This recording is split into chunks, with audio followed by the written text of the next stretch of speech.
thing that we're working on are our scales. Primarily the pentatonic scale.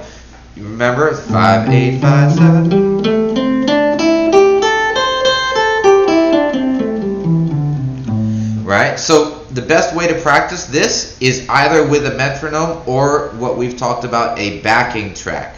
So this is our stepping stone into creativity, into improvisation, all those great fun yet challenging things that we can use this scale and other scales for as well. So I have a backing track. I'm doing this in C major. It's a little happier than A minor. So I'm going to go ahead and play this, and then I'm going to play the scale up and down, and then maybe talk a little bit while it's playing and explain a couple of ideas that we can use for improvisation and soloing ideas. So here we go.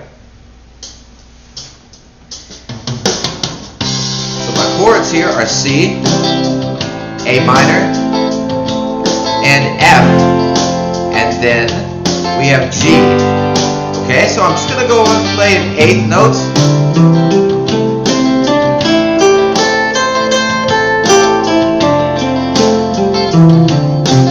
One more time.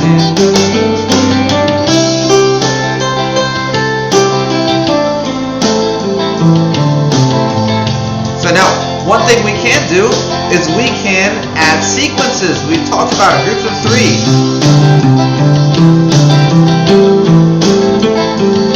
Make them triplets.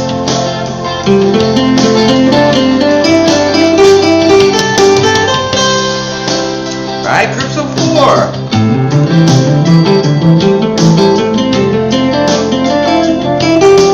Now, that was 16 notes. Let me go back to 8 notes.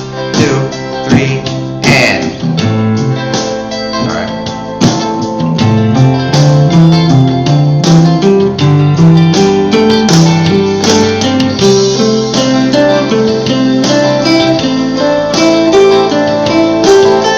Descending.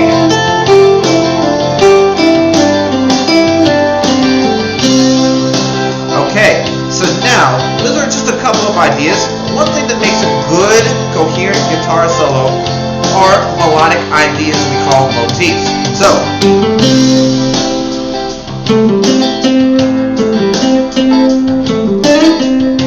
right?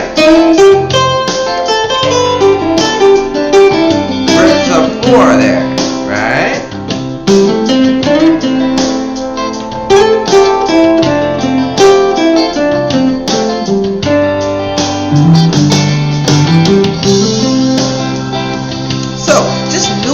In the scale, kind of get comfortable, get your fingers moving, and make sure you're not hitting wrong notes. Build that technique up, that picking technique.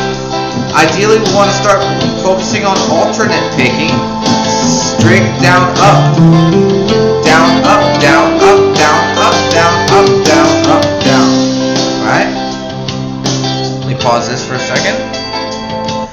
One thing that I was doing also was outlining the chords. And this is a little bit more of a complicated idea where the chords that we're playing, C major. In fact, I'll just play along with the backing track. So we have the C major chord first, here, playing kind of out of C major, then A minor,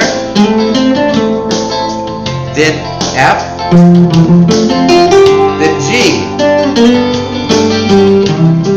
back to C, A minor, F, and then G.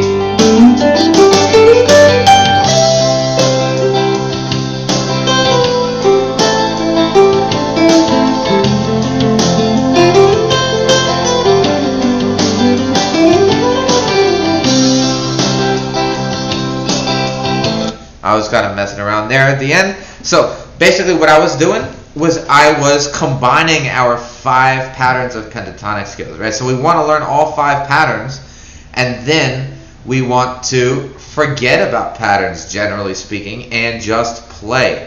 That's when we become fluid with the neck, and we play in multiple keys. We can move these shapes around to get more comfortable in different positions, because a lot of times we got reliant on the dots, which Very important to understand the dots and where these positions are, but we also want to be able to see when we're a half step higher. That can be visually much more difficult to see. So practice the scale, practice it slow, and then just kind of work your way around. I just went on YouTube and YouTubed C major backing track. This is one of them. There are hundreds of them. So